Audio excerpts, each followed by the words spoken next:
Assalamualaikum warahmatullahi wabarakatuh. Yang terhormat Ibu Putri Dwi Aprilia Nur Hasanah SESMC selaku dosen mata kuliah Lingkungan Bisnis dan Manajemen kelas E013 serta teman-teman sekalian.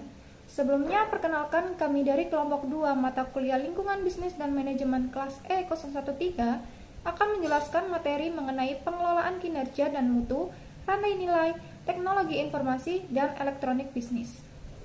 Sebelum memasuki pembahasan materi, izinkan saya untuk memperkenalkan anggota dari kelompok 2. Yang pertama, Ayu Lestari dengan NPM 022, saya Kusnul Nur Aisyah NPM 023, Nadine Ahadian Sifwan NPM 027, Tasya Azhara NPM 031, Cika Makaila Putri Nugroho NPM 047, dan terakhir Chelsea Mariana Wibisono NPM 052. Saya juga Makaila dengan MPM akhir 047. Di sini saya akan menjelaskan pengertian dari manajemen kontrol. Jadi bagaimana organisasi itu menjaga agar aktivitasnya itu tetap berjalan sesuai rencana melalui fungsi kontrol. Nah, pada dasarnya kontrol dalam organisasi itu bukan sekedar pengawasan, tetapi sebuah proses sistematis untuk memastikan bahwa seluruh kegiatan itu berjalan sesuai dengan rencana, target, dan standar kinerja yang telah ditetapkan. Kontrol membantu organisasi tetap berada di jalur yang benar sekaligus mencegah resiko yang dapat merusak reputasi atau mengancam keberlangsungan organisasi.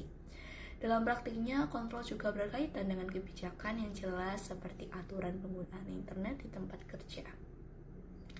Pegawai itu perlu memahami batasan yang ada, termasuk bahwa privasi di lingkungan kerja itu tidak bersifat mutlak. Oleh karena itu, organisasi perlu memiliki kebijakan tertulis, mekanisme disiplin yang jelas, serta melakukan evaluasi berkala agar kebijakan itu tetap relevan dan adil. Nah, konsep kontrol juga menekankan pentingnya informasi. Seorang manajer itu harus mampu menentukan informasi apa yang penting, bagaimana cara mendapatkannya, serta bagaimana meresponnya secara tepat. Tanpa informasi yang akurat, kontrol itu tidak akan berjalan efektif. Oleh karena itu, manajer itu menetapkan standar, ukuran, dan indikator kinerja tertentu sebagai dasar dalam melakukan pengawasan. Nah, selanjutnya, model kontrol umpan balik menjadi salah satu pendekatan utama dalam sistem kontrol. Nah, model ini menggunakan informasi hasil kinerja sebagai dasar untuk menilai apakah aktivitas yang dilakukan itu sudah sesuai dengan standar atau belum. Dengan adanya umpan balik, organisasi dapat segera mengetahui adanya penyimpangan dan melakukan perbaikan. Kemudian proses kontrol umpan balik sendiri terdiri dari beberapa langkah. Yang pertama, organisasi itu harus menetapkan standar kinerja yang jelas dan terukur. Nah, standar ini menjadi acuan bagi pegawai dalam menjalankan tugasnya sehingga mereka itu memahami apa yang diharapkan dan bagaimana mencapai target tersebut. Nah, yang kedua, kinerja yang sedang berjalan itu perlu diukur. Nah, pengukuran ini biasanya dilakukan melalui laporan formal yang berisi data kuantitatif seperti laporan harian, mingguan, atau bulanan. Namun, manajer itu juga tidak hanya bergantung pada angka, melainkan turun langsung ke lapangan untuk melihat kondisi nyata, termasuk berinteraksi dengan pegawai dan pelanggan guna memahami kualitas layanan secara lebih mendalam. Kemudian yang ketiga, ada hasil kinerja tersebut itu dibandingkan dengan standar yang telah ditetapkan. Nah, pada tahap ini manajer itu menilai apakah kinerja itu sudah memenuhi, melebihi, atau justru belum mencapai target. Nah, jika terjadi penyimpangan, manajer itu perlu menganalisis penyebabnya serta secara menyeluruh, baik melalui data objektif maupun diskusi dengan pegawai. Nah, yang terakhir, jika ditemukan ketidaksesuaian, maka dilakukan tindakan yang korektif. Tindakan ini tuh bisa berupa perbaikan proses kinerja atau kerja, peningkatan motivasi pegawai, hingga pengambilan keputusan yang lebih tegas jika diperlukan. Dalam pendekatan modern, tindakan korektif itu sering dilakukan secara partisipatif di mana manajer dan pegawai bekerja sama mencari solusi. Selain itu, penting juga bagi manajer untuk memberikan apresiasi ketika kinerja itu sudah sesuai atau bahkan melampaui standar. Nah, secara keseluruhan kontrol itu berfungsi sebagai alat untuk memastikan organisasi tetap berjalan efektif, efisien, dan selaras dengan tujuan yang telah ditetapkan, sekaligus menjadi dasar dalam pengambilan keputusan yang lebih baik. Kemudian ada aplikasi anggaran. Kontrol anggaran adalah proses menetapkan target pengeluaran, memantau hasil, membandingkan dengan anggaran, dan melakukan perbaikan. Anggaran merupakan laporan pengeluaran saat ini dan rencana untuk berbagai sumber daya seperti uang, aset, bahan baku, gaji, dan lain-lain. Dasar analisisnya adalah pusat pertanggungjawaban, yaitu unit atau departemen yang dipimpin oleh manajer yang bertanggung jawab atas aktivitasnya. Selanjutnya ada anggaran yang biasanya digunakan manajer. Yang pertama, anggaran biaya atau expense budget. Berisi biaya yang direncanakan dan biaya aktual. Dapat mencakup semua biaya atau fokus pada kategori tertentu. Jika biaya aktual lebih besar daripada anggaran, berarti perlu evaluasi dan tindakan korektif. Kemudian, jika biaya lebih kecil dari anggaran, biasanya menunjukkan efisiensi atau kegagalan memenuhi standar. Yang kedua, ada biaya anggaran pendapatan atau revenue budget. Berisi pendapatan yang direncanakan dan aktual. Jika pendapatan lebih kecil dari anggaran, perlu investigasi dan perbaikan. Kemudian, jika pendapatan lebih besar dari anggaran, perlu memastikan kesiapan sumber daya untuk memenuhi permintaan. Yang ketiga, ada anggaran cash atau cash budget. Menghitung arus kas masuk dan keluar harian atau mingguan, bertujuan memastikan ketersediaan kas untuk memenuhi kewajiban menunjukkan aliran dana dan pola pengeluaran. Selanjutnya ada anggaran modal atau capital budget. Berisi rencana investasi pada aset besar seperti bangunan, mesin, sistem TI, bersifat jangka panjang dan berdampak pada arus kas serta keuntungan, digunakan untuk meningkatkan profit di masa depan. Kemudian ada pendekatan penganggaran. Yang pertama ada top-down budgeting. Target ditentukan oleh manajemen puncak lalu diturunkan ke bawah. Yang kedua ada bottom up budgeting, yaitu kebutuhan anggaran disusun oleh manajemen bawah lalu diajukan ke atas untuk persetujuan. Selanjutnya ada kontrol keuangan. Digunakan untuk mengetahui kondisi keuangan perusahaan. Juga menjadi indikator masalah kinerja lainnya. Contoh, penurunan penjualan bisa menunjukkan masalah pada produk, layanan, atau tenaga penjualan. Nah, kontrol keuangan dibagi menjadi dua. Yang pertama ada laporan keuangan, yaitu menyediakan informasi dasar untuk melakukan kontrol keuangan. Terdapat dua laporan utama. Yang pertama ada neraca keuangan atau balance sheet, menunjukkan posisi keuangan pada waktu tertentu. Terdiri dari aset yaitu kekayaan perusahaan. Aset dibagi menjadi dua. Yang pertama ada aset lancar, yaitu aset yang mudah dicairkan menjadi kas. Yang kedua ada aset tetap, yaitu aset jangka panjang seperti bangunan dan peralatan. Kemudian ada kewajiban atau utang. Kewajiban atau utang dibagi menjadi dua, yaitu utang lancar atau utang jangka pendek dan utang jangka panjang. Kemudian ada ekuitas pemilik. Selisih antara aset dan kewajiban menunjukkan nilai bersih perusahaan. Yang kedua ada laporan laba rugi atau income statement. Merupakan laporan yang merangkum kinerja keuangan perusahaan dalam periode tertentu, biasanya dalam 1 tahun. Menunjukkan total pendapatan dari berbagai sumber, kemudian dikurangi seluruh biaya seperti biaya barang terjual, bunga, pajak, dan depresiasi. Hasil akhirnya menunjukkan laba atau rugi perusahaan. Kemudian ada analisis keuangan, digunakan untuk menafsirkan data keuangan, berfokus pada rasio keuangan atau perbandingan antar indikator. Rasio dinyatakan dalam bentuk perbandingan atau proporsi, digunakan untuk mengukur likuiditas, aktivitas, profitabilitas atau keuntungan, dan tingkat utang perusahaan. Selanjutnya ada beberapa perhitungan rasio. Yang pertama ada rasio likuiditas.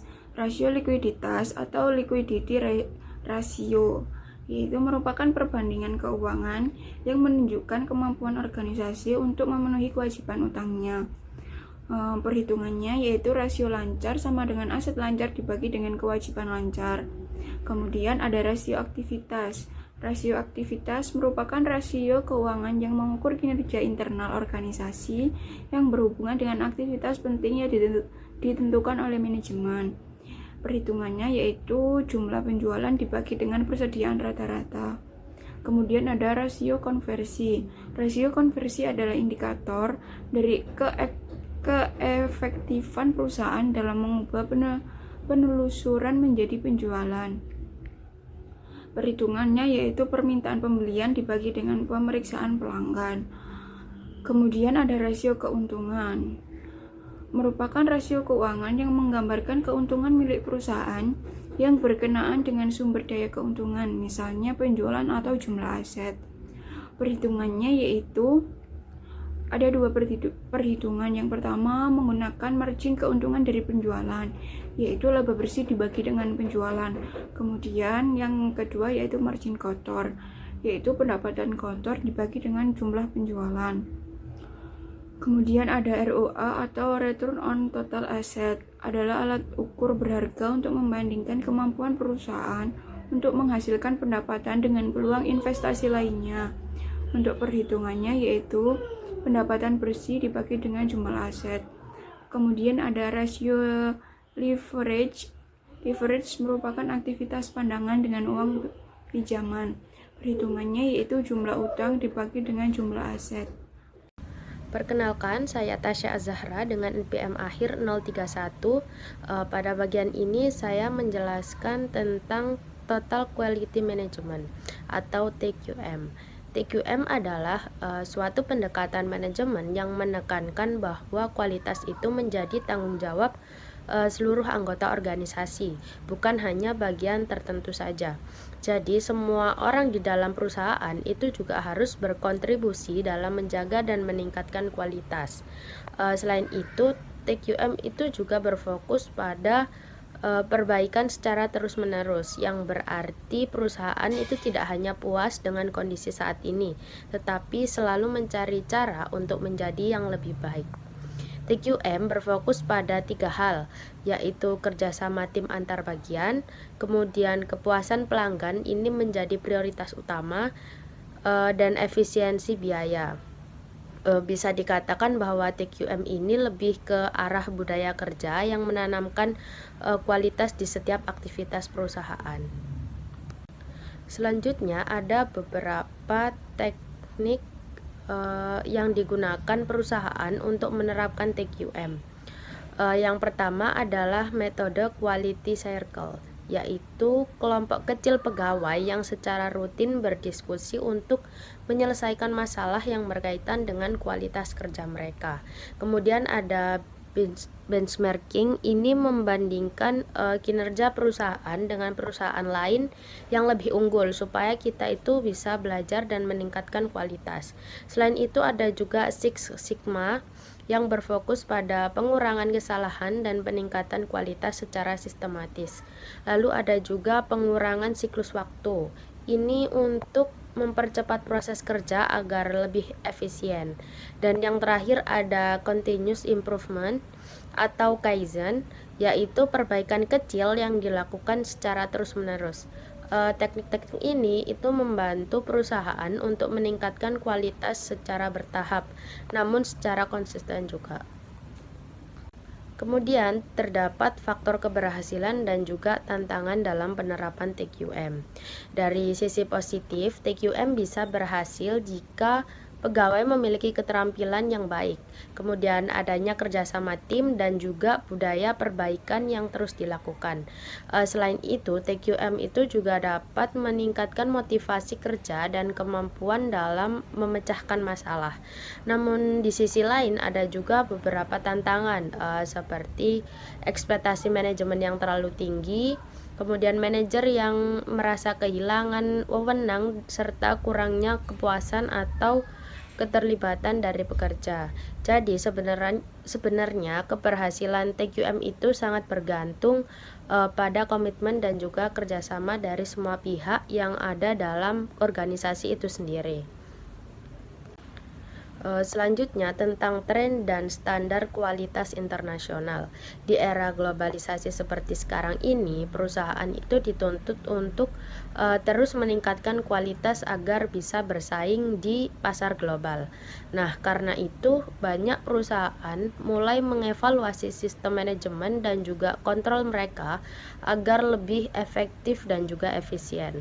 Salah satu standar yang sering digunakan adalah ISO 9000, yaitu standar internasional yang berisi pedoman tentang sistem manajemen kualitas yang baik. Nah, dengan menerapkan standar ini, perusahaan bisa meningkatkan kepercayaan pelanggan, memperbaiki sistem kerja internal, dan tentunya lebih siap bersaing secara global. Saya Nadina Hadian Sifwa dengan NPM 027 akan melanjutkan materi selanjutnya, yaitu pada bab 14 mengenai otomatisasi teknologi. Nah, para manajer sendiri melakukan otomatisasi teknologi yang memiliki tujuan yaitu menemukan kombinasi terbaik antara teknologi dan manajemen untuk menghasilkan barang dan jasa secara efisien. Lalu ada 3 kemajuan di bidang operasi manufaktur dan pelayanan, yaitu yang pertama, identifikasi frekuensi radio yang bisa disingkat dengan RFID, yaitu alat untuk melacak berbagai objek, yaitu seperti buku, botol, mobil, bahkan manusia dengan menggunakan pengenal elektronik. Nah, ada pula fungsinya sendiri, yaitu yang pertama untuk mengurangi kehilangan barang dalam perusahaan, yang kedua mengetahui kecepatan kendaraan. Nah, mengetahui kecepatan kendaraan sendiri ini contohnya seperti di jalan tol. Lalu kemajuan yang kedua yaitu sistem produksi fleksibel atau flexible manufacturing system, yaitu lini produksi otomatis berukuran kecil atau sedang yang dapat disesuaikan untuk menghasilkan lebih dari satu jenis produk. Nah, sistem ini memiliki berbagai fungsi otomatis seperti memuat, membongkar, menyimpan suku cadang, serta mengganti peralatan dan fungsi mesin. Komputer berperan dalam menginstruksikan mesin untuk melakukan penyesuaian saat produk baru dibuat. Nah, operator manusia melakukan pengaturan melalui komputer sehingga dapat menghemat waktu dan biaya, serta menjadi lebih efisien dibandingkan lini produksi tradisional yang hanya berfokus pada satu produk. Selanjutnya, kemajuan yang ketiga adalah produksi ramping atau lean manufacturing, merupakan pendekatan yang menggabungkan antara teknologi canggih dan metode manajemen inovatif serta didukung oleh tenaga kerja yang terlatih. Nah, pendekatan ini menekankan pemecahan masalah secara teliti di setiap tahap produksi dengan tujuan mengurangi pemborosan dan meningkatkan kreativitas dan produktivitas. Nah, jadi di sini teknologi tetap berperan penting dalam proses ini, seperti melalui sistem otomatis untuk memperbaiki cacat produksi.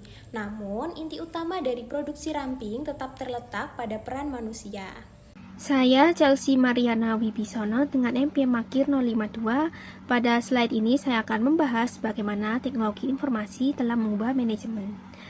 Teknologi informasi terdiri dari berbagai komponen, yaitu perangkat keras, perangkat lunak, telekomunikasi, manajemen basis data, serta teknologi lain yang digunakan untuk menyimpan dan menyediakan informasi. Melalui komponen-komponen tersebut, teknologi informasi digunakan untuk menyimpan data dan mengolahnya menjadi informasi yang dibutuhkan dalam pengambilan keputusan. Dari sini kita bisa melihat bahwa teknologi informasi tidak hanya sebatas menyimpan data, tetapi juga mendukung proses manajemen secara keseluruhan. Hal ini berdampak pada cara organisasi bekerja, termasuk dalam hal batas-batasan yang sebelumnya ada. Dalam teknologi informasi, terdapat batas-batas melebur dan kolaborasi meraja. Dengan adanya teknologi informasi, rapat dapat dilakukan secara virtual dengan pihak di seluruh dunia kapan saja. Akibatnya, waktu, jarak, dan berbagai batasan lainnya menjadi tidak lagi relevan. Kondisi ini membuat kolaborasi menjadi hal utama dalam dunia bisnis saat ini, karena teknologi informasi memungkinkan orang untuk saling terhubung serta berbagi informasi dan ide. Menurut sejarawan Thomas L. Friedman, hierarki dalam organisasi semakin diratakan, dan nilai kini lebih banyak diciptakan melalui kolaborasi horizontal, baik di dalam perusahaan, antar perusahaan, maupun antar individu. Selanjutnya, pada slide ini saya akan membahas manajemen pengetahuan. Manajemen pengetahuan merupakan upaya untuk menghimpun, mengorganisasi, dan menyebarkan pengetahuan serta mengembangkan budaya belajar dan berbagi dalam organisasi. Dalam hal ini terdapat perbedaan antara data, informasi, dan pengetahuan. Data adalah fakta dan angka sederhana yang berdiri sendiri. Informasi adalah data yang telah diolah dan dikaitkan dengan data lain sehingga memiliki konteks yang bermanfaat. Sedangkan pengetahuan adalah kesimpulan yang diperoleh dari informasi dan melibatkan faktor manusia. Dan untuk mendukung hal ini terdapat berbagai perangkat lunak yang memudahkan kolaborasi dan berbagi informasi. Peran teknologi informasi dalam manajemen pengetahuan adalah menghimpun dan menyimpan data dalam jumlah besar, kemudian mengubah data menjadi informasi dan pengetahuan, serta membagikan pengetahuan ke seluruh organisasi. Selain itu, berbagai perangkat lunak mendukung proses ini seperti portal pengetahuan, wiki, dan perangkat lunak kecerdasan bisnis. Portal pengetahuan yaitu pintu akses tunggal ke berbagai sumber informasi di intranet. Kemudian ada wiki, yaitu situs web yang memungkinkan pengguna untuk membuat, berbagi, dan menyuting konten secara bersama. Dan yang terakhir, terdapat perangkat lunak kecerdasan bisnis yang digunakan untuk menganalisis data dan menemukan pola serta hubungan yang penting untuk membantu dalam pengambilan keputusan. Saya, Kusnul Aisyah, akan menjelaskan mengenai sistem informasi manajemen. Sistem informasi manajemen merupakan sistem berbasis komputer yang dirancang untuk mengumpulkan, mengelola, menyimpan, dan menyajikan informasi yang dibutuhkan oleh manajemen dalam menjalankan organisasi. Tujuan utama dari sistem informasi manajemen adalah membantu manajer dalam beberapa hal, seperti pengambilan keputusan yang lebih tepat, meningkatkan efisiensi operasional, serta mengontrol dan merencanakan kegiatan organisasi. Selain itu, sistem informasi manajemen juga bermanfaat untuk mengelola data mentah menjadi informasi yang lebih bermakna, sehingga manajemen tidak hanya mengandalkan intuisi, tetapi juga data yang lebih akurat. Selanjutnya, pada bagian kanan slide dijelaskan beberapa jenis sistem dalam sistem informasi manajemen. Yang pertama ada sistem pendukung keputusan, Decision Support System. Sistem ini bersifat interaktif dan membantu dalam pengambilan keputusan yang semi terstruktur. Hal ini memanfaatkan data, model, analisis, serta simulasi untuk memberikan berbagai alternatif solusi. Contohnya seperti sistem untuk menentukan strategi bisnis atau analisis risiko. Yang kedua, sistem informasi eksekutif atau Executive Information System. Sistem ini digunakan oleh manajemen tingkat atas atau eksekutif. Hal ini menyajikan informasi dalam bentuk yang ringkas, mudah dipahami, dan biasanya berbentuk grafik atau dashboard. Tujuannya adalah membantu pengambilan keputusan strategis jangka panjang. Yang terakhir ada Groupware. Groupware adalah perangkat lunak yang mendukung kolaborasi antar tim, sehingga memungkinkan untuk komunikasi, berbagi data, dan koordinasi pekerjaan secara real time, baik dalam satu tempat maupun tempat yang berbeda atau tempat jarak jauh. Contohnya seperti aplikasi meeting online atau kerja tim digital. Secara keseluruhan, penerapan sistem informasi manajemen sangat penting di era digital ini karena dapat meningkatkan kualitas informasi, mempercepat proses kerja, serta membantu organisasi menjadi lebih kompetitif. Selanjutnya, saya akan menjelaskan mengenai sistem perencanaan sumber daya perusahaan atau yang lebih dikenal dengan ERP atau Enterprise Resource Planning. ERP merupakan salah satu komponen penting dalam teknologi informasi yang digunakan oleh perusahaan untuk mengelola berbagai proses bisnis secara terintegrasi.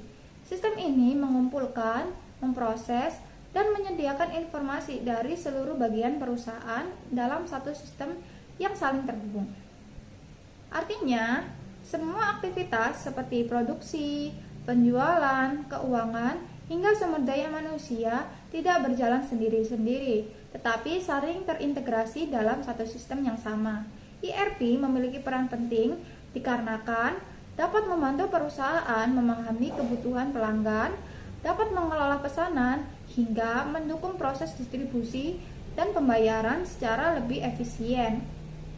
Selain itu, ERP juga disebut sebagai tulang punggung operasional perusahaan karena sistem ini mencakup hampir seluruh aktivitas bisnis dalam perusahaan tersebut, seperti pengelolaan pesanan, desain dan produksi produk, pembelian bahan baku, serta manajemen persediaan, distribusi, pengelolaan sumber daya manusia, hingga perencanaan permintaan di masa depan.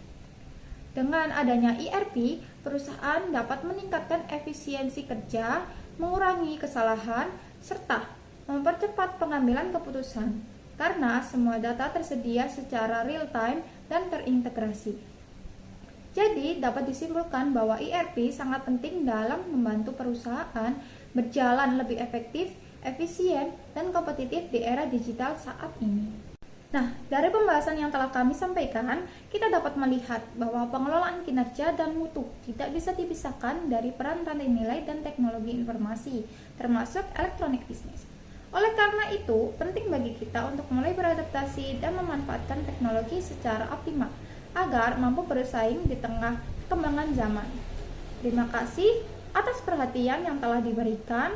Wassalamualaikum warahmatullahi wabarakatuh.